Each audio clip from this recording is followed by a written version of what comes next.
Hey everyone, Michael here again. In this video, we're going to talk about saving money versus making money. So in the past, I met up with some friends that always tell me, save money on this, save money on that. But they never mention any about making money. So today in this video, I'm going to discuss what are the two major differences between saving money and making money. Let me tell you a story. Back then, most people, they always believe to get a job, they have a set income. They're like, okay, I'm set for life. I'm gonna be working here from now on. So what can I do to take it to the next level? Oh, we can just save money.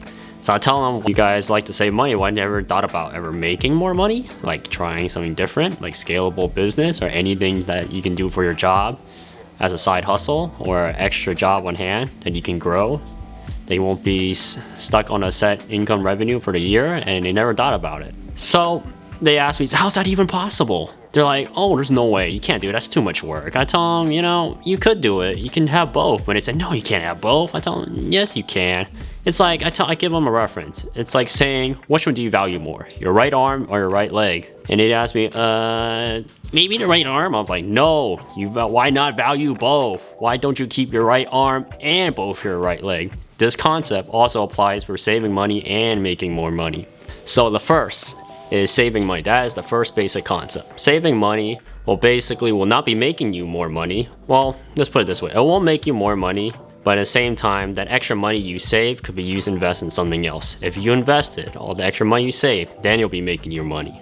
If you save that money and you don't invest it, it just sits there and stagnate. For example, just throwing in a bank as a personal account and letting it stagnate and not letting it move. Then that is considered a non-investment, more like a liability. So you break it down to two things, liability and assets.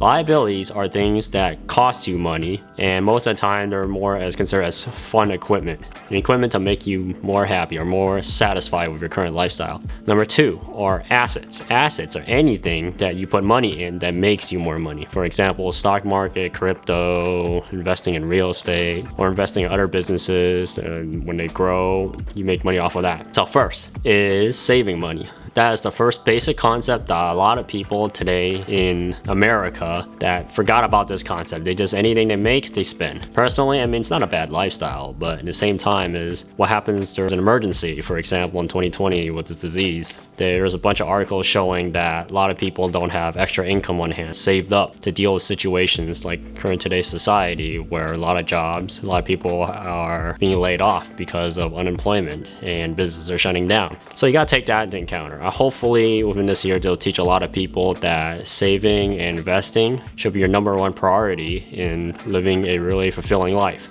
So how do you break down saving money? So a lot of people do it as the most basic way is basically, let's say I'll break it down to three categories. Level 1 is the worst and level 3 is the best. Level 1, majority of people today make the money and after that, they don't save it, they just spend it all. He's like, oh, that's okay, I'll save money in the next paycheck. Level 2, they make the money, they throw in a bank account, and whatever they feel like using, they just go and spend it. And that, it's all right. Could be better. Could be better well managed for your wealth. There's a lot of apps out there helping manage money. And that way, I'd say level 2 people are the middle income bracket, making around like 50 to 150K. And level 3 bracket are the people what should be doing, and that is what helps them build wealth. Level 3 bracket, and they take their money and you break it out to multiple categories. I personally choose 5 categories, and it can vary by every income bracket. For example, if you're making like minimum wage, maybe about 30K a year or less, that's close to minimum wage pay, then at that point you should be saving your money and investing it elsewhere to grow it. So what method I use is what majority of people could use. There's a lot of different methods out there, but this is the one I personally find the most useful for me myself. So I break it down to 5 steps: emergency, investment, education, learning, business, and the last one is investments. So first one, the emergency bucket. The emergency bucket is anything just in case you lose your job or happens in this year, a pandemic strikes. Do you have money saved over? Usually that money, a lot of people say 3 months. I personally do agree with that, but I prefer whatever fits for you. Like some people feel like 3 months too short, so they move it out to 6 months. Personally, I go between income I personally spend between 6 months to 1 year. People consider that too extreme, but I know myself better than I know other people. So I choose around 6 to 1 year.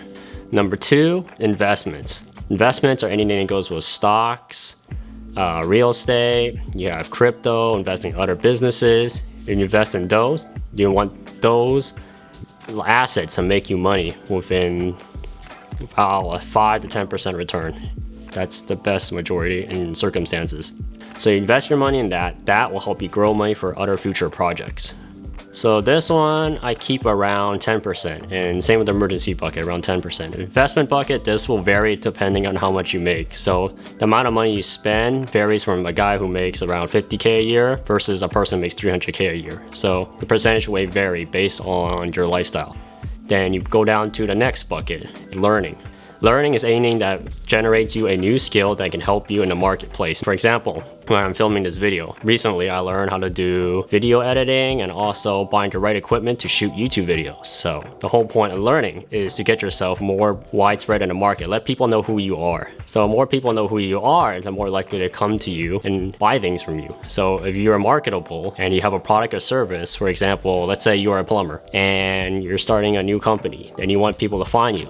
My best suggestion to them, since modern day, go with the current trend, everything's going digital, then you should be going digital also. For example, if as a plumber, you know how to fix plumbing or set up new plumbing equipment or fix drainage or how to clear clogged drains, then you should be filming on YouTube and showing people how it be done, and if they don't want to do it themselves, how to contact you. So that's another investment, learning education. Number 4, and this one should be saved for your business. So this one, it should be whatever you're doing with your current job and saving that money up to use for investment for your next level of business. So, for example, you're a plumber, you need to save money to start your business. This is where the bucket should go to. So if you want to start up, you need to save for equipment to start up your business, then all the money should go there. Cameras, tools, anything you need, etc. So that would be 10 to 20%. So the first 40 to 50% should be go to within these 4 buckets. And your last bucket is your daily necessities, your eating, your driving, your gas, tax, insurance, etc. If you own a house or renting, mortgage, paying off what you have to pay off. That should be around the 50% mark. That should be 50% of your income should be going to your 5th bucket is necessities. So that is it for saving money. So next one is making more money. This one is what majority of people today need to learn how to do. Besides saving up money, you gotta learn how to make more money. It's meaning starting up a business is being an employer, not the employee. In the beginning, you have to be the employee. After you learn the knowledge and skills from your employer, you will become an employer. Being an employer is not an easy task. In the beginning, you will face many hardships. So during that time, when you're being an employer, you gotta learn how does your business model work. So within your business model, you start a new business, as I mentioned earlier, let's say home contractor, you design new homes. So your job is to start up a business, look up online. If you can watch this video, you can look up online how to start your own business within your current state, what are the costs and necessities for startup. Once you start up, your next question is, you have to answer, is marketing. How you get people to know you, how you show off your skills. As I mentioned earlier, using digital media, social media, YouTube, Facebook, Instagram. Use those, you show off your work. So do examples of your work, what you can do. Let's say remodeling your own home, getting equipment, taking your video and show off what you can do. And when you get clients, then you ask your clients, and it's like, hey, can I film the job I'm doing for you? And at the same time, you can maybe give them a discount. They allow it. Most of the time, they will say yes. If not, you can maybe give them a discount. So basically, it's networking. When you network with more people know you. More people know you, they'll come to you and give you jobs and clients. So if you do that, then you eventually see your client base grow, and that's how you network with more people. So the more people you network with, the bigger business grow. When the bigger business grow, once you get to the point, at the beginning, mostly you will be by yourself working. It'll be very difficult. It's not when you're simple in life, you can lie down all day and not do anything. That will only happen once you grow your business to a certain point. Once you grow your business to a certain point, you start hiring employees. As the employer, you need to hire employees eventually. Once it gets to that point, that is when you can start kicking back. Then you can learn how to manage your business. And if you understand what your craftsmanship is in your business, then you can see how your employees do and manage them according to your business model. So once you make more money, you're also saving money. Your saving bracket should be still broken down to 5 buckets. As I mentioned earlier, you have investment, emergency, monthly, your business and learning, and daily necessities. When you break those down, those will vary by percentage. So now, for example, before you're making around $50K a year, you should break between like the first 50% is the first 4 buckets, the other 50% for the bucket for daily necessities. Now you should break it up. So for example, have you start your business? Usually businesses succeed, will tell they succeed after between 2 to 3 years. If you succeed, great. If you don't, keep trying. So if you succeed, let's say you're making around $300,000 a year. If you're making around $300,000 a year, that's great. Now, here's a difference between making $50K a year compared to $300,000 as an example.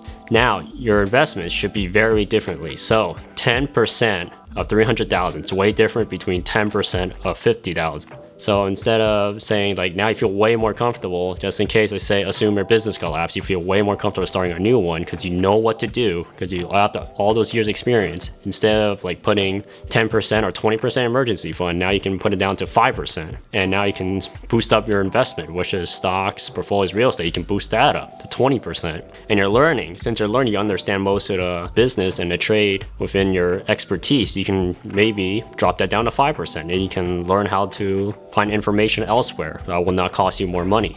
So investments, you want to boost that up. Emergency fund, whatever you feel comfortable, because 5% of 300,000 is quite a lot. You want to keep your current day lifestyle. If you want to increase your lifestyle, remember it will cost you more money. But at the same time, I think the best option for most people is you get to a point where investments can cover your daily necessities, whatever you want to use as your fun money. For your fun money, you'll be eating, drinking, whatever you want to do in your life, buying things that don't make you money. As long as your investments cover it and you're not trading money for time, then it got to the point you reached that level. If you haven't reached that level, you want to increase your investments once you get to that point. So increasing investments and also increasing your business. So your business, you're making $300,000. Your next goal, your next step should be what to kick it up to the next level. So once you get to the point, you become a master of your work, then it got to a point where you can teach other people. Teaching other people could be another business. So you have a first successful business, you can always try to make another one. If you make another one, you grow your portfolio of your business.